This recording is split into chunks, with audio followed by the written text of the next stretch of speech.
Hello दोस्तों, आप सभी का स्वागत है हमारे यूट्यूब चैनल डियर स्टूडेंट एम कैस पर। दोस्तों, आज के इस वीडियो में आप सभी के लिए रीजनिंग का एक महत्वपूर्ण टॉपिक डाइस के बारे में आपको सेकेंडों में सॉल्व करना सिखाऊंगा। वीडियो को पूरा देखना और स्किप ज़रा सा भी मत करना।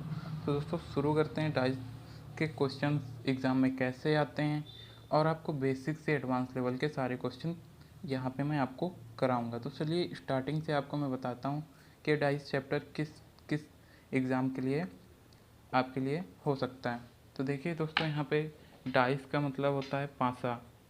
डाइस का मतलब होता है पासा, और ये एनी एग्जामिनेशन मतलब रेलवे, बैंकिंग, सीसैट और पीसीएस लेवल तक के एग्ज़ाम में भी पूछा जाता है। तो दोस्तों, पहले मैं आपको बता देता हूँ एग्ज़ाम में कितने प्रकार के प्रश्न आते हैं इस पासे से संबंधित। तो एक होता है दोस्तों मानक पासा। पहला जो क्वेश्चन आता है आपके मानक पासा के रूप में आता है। कौन सा ऐसा पासा होता है मानक पासा? उसे कहते हैं ऐसा पासा जिसके आपस की सतह का योग 7 ना हो। मतलब जो आपस की सतह होगी, जैसे 2, 4, 6, इन सभी का योग आपस में जोड़ेंगे 2 और 6, 2 और 6 8 होगा, 6 और 4 10 होगा, फिर 2 और 4 2 और 4 6 होगा। तो दोस्तों, इसमें से किसी का योग 7 नहीं आ रहा, अर्थात यह मानक पासा नहीं होगा। जैसे एक दूसरा क्वेश्चन देख लेते हैं। हमारे पास ये एक पासा है।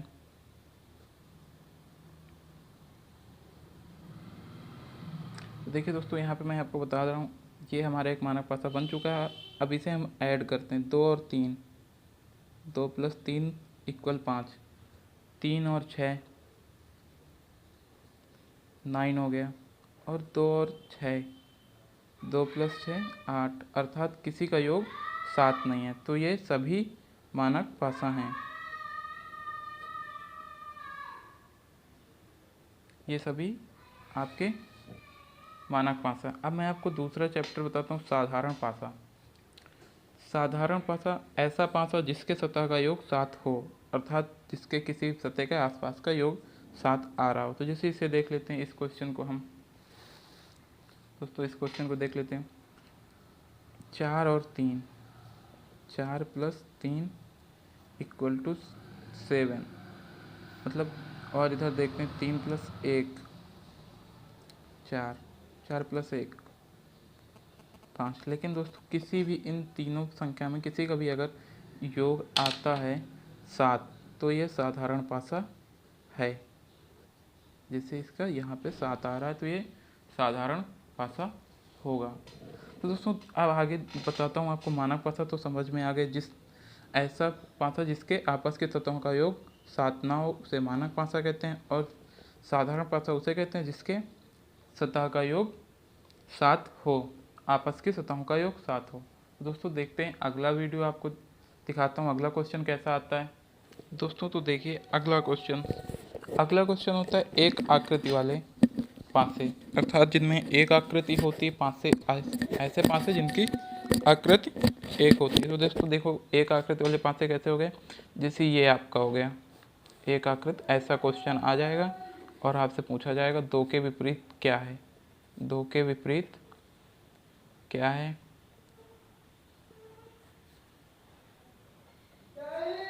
2 के विपरीत क्या है? तो दोस्तों, अभी मैं आप सभी को इन सब चीज़ों के बारे में बताऊंगा कि ये कैसे हल होगा। अभी हम देख लेते हैं कितने प्रकार से एग्ज़ाम में क्वेश्चन पूछे जाते हैं। तो आपका चौथे टाइप का क्वेश्चन हो जाता है 2 आकृति वाला पासा, जिनमें 2 आकृतियाँ होगी और पूछेगा कि 6 के विपरीत क्या है। 6 के विपरीत क्या है या 6 के सामने क्या है। ऐसे दोस्तों, पांचवें टाइप का क्वेश्चन आपको ऐसे पूछा जाएगा 2 या 2 से अधिक आकृति वाले पासे, जिनमें 2 आकृति होंगी या 2 से अधिक आकृतियाँ होंगी, ऐसे पासे होंगे। जैसे आपका ये है, इसमें कितनी आकृतियाँ? 1, 2, 3 और 4, 2 से अधिक होंगी और 2 से अधिक आकृति होंगी इसमें। और आपका लास्ट टाइप का होता है क्वेश्चन नंबर 6। तो दोस्तों, आप पहले 6 टाइप के क्वेश्चन देख लीजिए। क्वेश्चन नंबर 6 में कैसे क्वेश्चंस आते हैं? ऐसे आएंगे, खुली आकृति, आपको खुला पासा दिया होगा और उसमें से आपको किसी के भी विपरीत पूछ सकता है, उसे आपको बताना। तो हमने दोस्तों जान लिया 6 टाइप से क्वेश्चंस आते हैं, और इन सब ही टाइप को मैं आपको मास्टर बनाऊंगा, आपको सभी को सिखाऊंगा। जो रीजनिंग पहली बार पढ़ रहा है उसके लिए भी एकदम बेसिक से क्वेश्चंस होंगे। तो चलिए अब मैं आपको बताता हूँ पहला क्वेश्चन मैं कराऊंगा कौन सा। दोस्तों यहाँ पे आप देख सकते हैं पहला क्वेश्चन मैं यहाँ से आपको क्वेश्चन नंबर 4 से कराऊंगा। 2 आकृति वाले 5 होते हैं दोस्तों, कराएंगे सभी, लेकिन पहले आपको ये बता देते हैं मानक पासा और साधारण पासा अब एग्ज़ाम में ज़्यादा पूछे नहीं जाते, लेकिन मैं आपको इसको भी बताऊंगा। तो पहले आपको 2 आकृति वाले क्वेश्चन मैं करा रहा हूँ। तो चलिए स्टार्ट करते हैं आपको क्वेश्चन कराना। दोस्तों क्वेश्चन आपका यहाँ पे आ चुका है, तो देखते हैं क्वेश्चन क्या है। क्वेश्चन है एक ही पासे की 2 स्थितियाँ दिखाई गई हैं। एक पासे की 2 स्थितियाँ दिखाई गई हैं और उस संख्या का चयन करें जो 6 के विपरीत फलक पर होगी। तो आपको ये 2 पासे मिल गए हैं। अब यहाँ पे 6 के विपरीत फलक को आपका आंसर देना है। तो यहाँ पे देखिए कैसे करते हैं। तो इन दोनों फिगर में आप देखिए कोई कॉमन दिख रहा है आपको। तो दोस्तों इसमें यहाँ पर भी 5 है और यहाँ पर भी 5 है। तो यहाँ पे हम सबसे पहले इस 5 को यहाँ पे लिख देते हैं, यहाँ पे 5 लिख देंगे और इससे दक्षिणावर्त में मतलब क्लॉकवाइज घूमेंगे ऐसे टू ऐसे करके। तो यहाँ पे 5 के बाद क्या है, 1 है, 1 के बाद 3 है, तो ऐसे लिख देंगे। और यहाँ पर भी कॉमन क्या है, 5, तो 5 यहाँ पर भी कॉमन है। आप 5 को यहाँ पर लिख दीजिए और इसको भी दक्षिणावर्त दिशा में आप घूमेंगे, 2 और 6, तो यहाँ पे 2 होगा और 6। तो क्वेश्चन आपका पूछा है 6 के विपरीत कौन है। तो यहाँ पे आप देख सकते हैं 6 के विपरीत निकल आया, 6 के विपरीत क्या होगा, 3। तो यहाँ पे आप राइट आंसर बी है। दोस्तों आप जब प्रैक्टिस करेंगे तो मात्र इसे 2 से 3 सेकंड में हल कर देंगे। दोस्तों अगला क्वेश्चन आप देखते हैं, क्वेश्चन नंबर 2।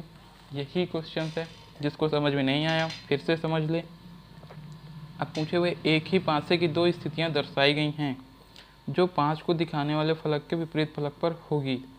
तो 5 के विपरीत पूछा हुआ है यहाँ पे आपको क्वेश्चन में, 5 के विपरीत। तो यहाँ पे आपको बताइए कोई कॉमन दिख रहा है। तो यहाँ पे कॉमन हमें यहाँ पे मिला 2 इसमें भी है और 2 इसमें भी है। तो पहले इस 2 को हम लिख देते हैं। 2 से अब दक्षिणावर्त दिशा में घूमेंगे, 2 1 5, 2 1 5। और इसमें से भी दक्षिणावर्त दिशा में, दक्षिणावर्त दिशा घड़ी की दिशा में, मतलब ऐसे करके, ऐसे घड़ी की सुइयाँ चलती हैं ना, इधर 1 मतलब 7 8 9 10 12 11 के बाद 12 यहाँ पे पहुँच जाती है सुइयाँ। तो इसी प्रकार हम दक्षिणावर्त दिशा में यहाँ से घूमेंगे। तो यहाँ पे पहले 2 लिखते हैं, 2 के बाद क्या आता है, 4 आता है, 4 के बाद 3 आता है। और यहाँ पे क्वेश्चन क्या पूछा गया है, 5 के विपरीत। 5 के विपरीत दोस्तों आप सभी लोगों को मिल चुका है। 5 के विपरीत क्या है, 3। 5 के विपरीत क्या होगा, 3। तो यहाँ पे इसका राइट आंसर बी होगा। दोस्तों आपको ये क्वेश्चन तो समझ में आ गए होंगे। तो दोस्तों मैं आपको मानक पासा बता देता हूँ पहले। यहाँ पे मानक पासा कैसे पासा होते हैं। तो दोस्तों यहाँ पे देख लीजिए आप, क्वेश्चन इससे पूछे जाते नहीं हैं, लेकिन मैं आपको बता रहा हूँ मानक पासा कैसे होते हैं।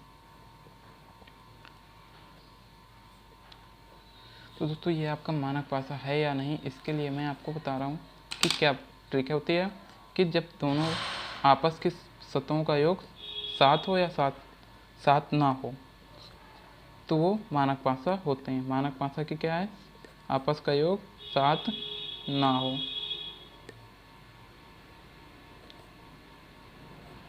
तो देखते हैं कि आपस के सतहों का योग 7 है या नहीं।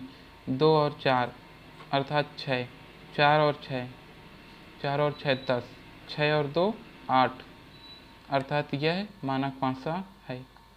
क्वेश्चन अगर पूछ ले ये मानक पासा है या नहीं, तो आप कह देंगे ये मानक पासा है, क्योंकि इसके सतहों का योग, आपस के सतहों का योग 7 नहीं आ रहा। अब अगला क्वेश्चन देखते हैं। अगला क्वेश्चन आपका साधारण पासा। साधारण पासा क्या होता है, इसे भी मैं आपको बता देता हूँ। यहाँ पर बहुत ही बेसिक से दोस्तों यहाँ पे आपको बता रहा हूँ।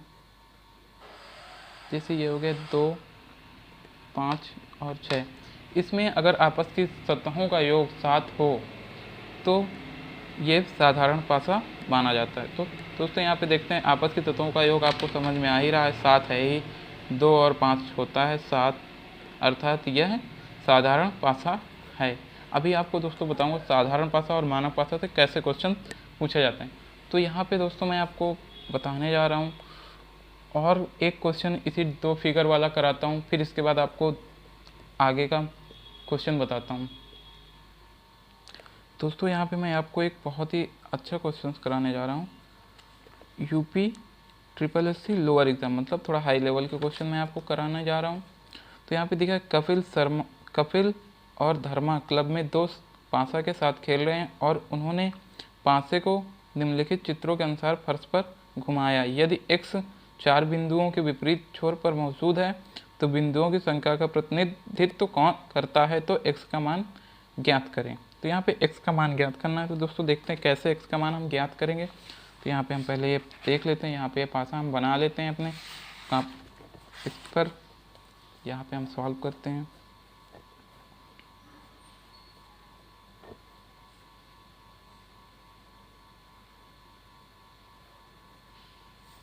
दोस्तों गलत हो गया थोड़ा सा पासा, दोस्तों थोड़ा चित्रकारी कम आती है मुझे। तो यहाँ पे हम पासा बना लेते हैं, इसमें देखते हैं क्या क्या दर्शाया गया है, कौन कौन से बिंदु हैं। तो यहाँ पे पहले एक बिंदु है, फिर 2 बिंदु हैं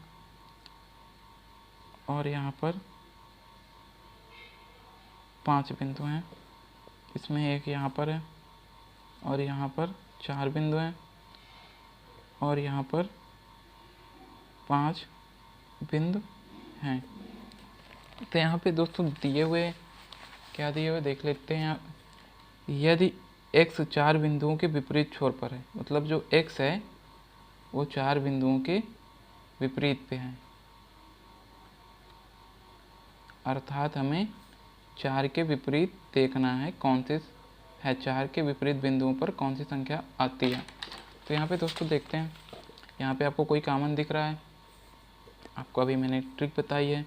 यहाँ पे ये 5 दिख रहा है कॉमन और यहाँ पर भी 5 ही बिंदु। तो आप सबसे पहले यहाँ पे 5 लिखिए और 5 को क्लॉकवाइज घूमिए, 5 के बाद एक बिंदु है और 2 है। इसी प्रकार इस 5 को लिखिए और क्लॉकवाइज घूमिए, 5 4 और 1, 4 और 1। यहाँ पे 4 के विपरीत क्वेश्चन पूछा गया है, तो आपके 4 के विपरीत क्या होगा दोस्तों। सॉरी दोस्तों, ये क्वेश्चन हमारा थोड़ा गलत हो गया। अभी इस टाइप के क्वेश्चन मैं आपको बताया नहीं हूँ, अभी आपको बताऊँगा तो फिर करवाऊँगा ये क्वेश्चन। तो हम दूसरा क्वेश्चन कोई देख लेते हैं। यहाँ पे हम देख लेते हैं SSC CSL 15 नंबर। यहाँ एक ही पासे की 2 विभिन्न स्थितियाँ दर्शाई गई हैं, उस संख्या का चयन करें जो 5 दर्शाने वाले फलक के विपरीत फलक पर होगी। तो देखते हैं, यहाँ पे ये चित्र बना लेते हैं। मैं आपको डायरेक्ट इसमें बता दूं तो कोई दिक्कत होगी, चलिए मैं बना के बता देता हूँ यहाँ पे आपको क्वेश्चन ये वाला। तो यहाँ पे 2 पासे दिए हुए हैं, 15 नंबर है।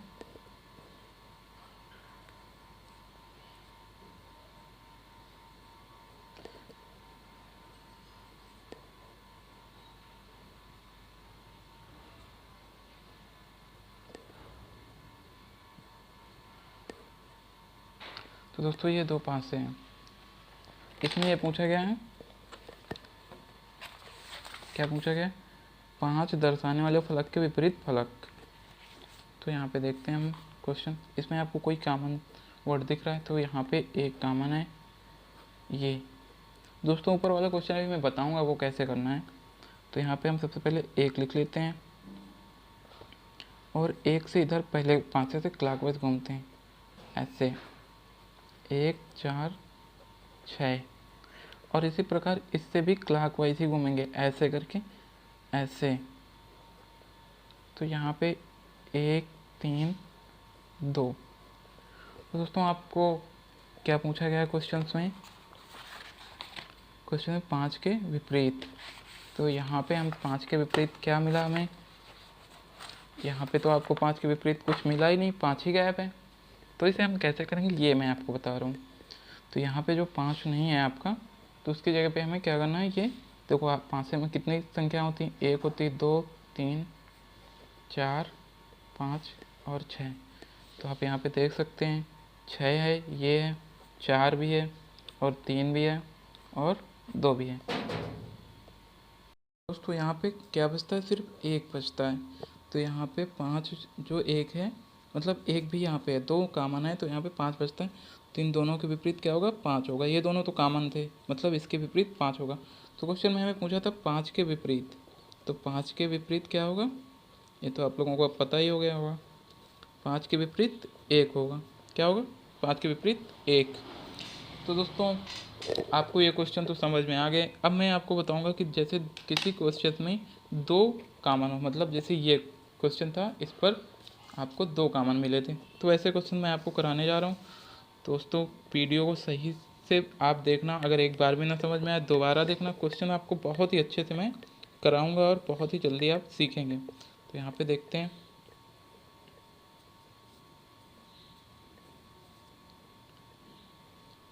दोस्तों अभी थोड़ा लाइनें सीधी नहीं खींच पा रही हैं किसी कारणवश, ये जल्दी ही सुधर जाएंगी। तो दोस्तों आपको अब मैं दिखाता हूँ, जैसे किसी वर्ड में 2 कॉमन हो। तो जैसे ये आपका क्वेश्चन हो गया 2, 3 और 5 किसी 5 है, और यहाँ पे 6 दिए है, 3 और 5। तो यहाँ पे आप देख सकते हैं कितने संख्याएं कॉमन है, 3 कॉमन है, 5 भी कॉमन है, मतलब इन दोनों में 3 और 5 दिए हुए हैं। देखो दोस्तों जो पासा होता है, जो जिसके विपरीत होगा वो उसके साथ कभी नहीं आएगा, उसके साथ कभी नहीं दिखेगा। तो आप यहाँ पे 3 कॉमन है, तो क्वेश्चन आपसे पूछ सकता है 2 के विपरीत क्या है, विपरीत क्या है। दोस्तों आप जब इस क्वेश्चनों के प्रैक्टिस करेंगे तो बहुत ही आसानी से इन्हें हल कर लेंगे, और सेकंडों में 3 से 4 सेकंड में। तो देखते हैं यहाँ पे 5 भी कॉमन है, मतलब कि ये दोनों एक दूसरे के विपरीत तो हो नहीं सकते। तो यहाँ पे बचता क्या है, 2 के विपरीत 6, 2 के विपरीत 6 होगा। ये बहुत ही आसान, ये तो और आसानी से हल हो सकते हैं। 2 के विपरीत क्या, सीधा सीधा 6 बचा। और दोस्तों अगर इसी में पूछ ले 5 के विपरीत क्या होगा, तब तो आप फंस जाएंगे। 5 के विपरीत क्या होगा, तो यहाँ पे दोस्तों कुछ नहीं करना। 5 के विपरीत अगर पूछता है क्या होगा, तो मैं आपको बता रहा हूँ कैसे हल करेंगे। 5 के विपरीत क्या होगा, तो इसमें आपको कुछ नहीं करना। यहाँ पे 2 के विपरीत 6 है ही है, 2 के विपरीत 6 है, तो 5 के विपरीत कोई भी संख्या आ सकती है, मतलब पाँचे में 6 संख्याएँ होती हैं, 2 और 6 तो ऑलरेडी ख़त्म हो गई, और 3 इसके पास दिए हुए हैं, अर्थात 3 भी नहीं हो सकती, 3 हो नहीं सकती, क्योंकि जो अपोजिट सतह होती वो साथ में आ ही नहीं सकती। तो आप यहाँ पे देखेंगे 3 नहीं हो सकती, 2 नहीं हो सकती और 6 नहीं हो सकती। तो आपकी संख्या कौन सी बची, 4 और 1। तो यहाँ पे आपको जब ऑप्शन आएगा तो यहाँ पे 2 ऑप्शन आएंगे, 4 और 1 ऐसे करके लिखा होगा, 4 और 1, मतलब कोई निश्चित नहीं हो सकता, 4 और 1 में से कोई भी आ सकता है। तो दोस्तों यहाँ पे वही क्वेश्चन हम आपको बताने जा रहे हैं। ये जो क्वेश्चन आपका छूट गया था, यहाँ पे 2 चीज़ें कॉमन है, एक 5 ये कॉमन था और 1 कॉमन था। तो यहाँ पे 5 कॉमन है और 1, तो 5 और 1 जो ऑप्शन है वो दोनों में कॉमन है। तो यहाँ पे हम डायरेक्ट आंसर दे सकते हैं x, मतलब 4 के विपरीत क्या था, तो 4 के विपरीत सीधा सीधा क्या बचता है हमारा, 4 के विपरीत 2। यहाँ पे 4 बिंदु हैं और 4 के विपरीत क्या होगा, 2। तो इसका राइट आंसर क्या हो जाता, 2 आंसर हो जाता, एकदम सिंपल तरीके से। ऐसे ही क्वेश्चन एग्जाम में आपको दिए थे, या मैंने दिखाया भी है कैसे क्वेश्चन आते हैं एग्जाम में। तो दोस्तों आज की इस वीडियो में आपको जो भी चीज़ें हैं वो समझ में शायद आ गई हों, अगर ना आई हों तो कमेंट बॉक्स में मुझे ज़रूर बताना, मैंने फिर से समझाने की कोशिश करूँगा। चलिए अगले वीडियो में आपको हम अगले नए प्रकार के चीज़ें सिखाएंगे। इसी 5 से संबंधित सारे टाइप आपको बताऊँगा मैं नेक्स्ट वीडियो में, और आपको सारे एग्ज़ाम के क्वेश्चन भी कराऊँगा, छोटे से बड़े तक। तो बने रहिए मेरे साथ। नमस्कार दोस्तों, जय हिंद।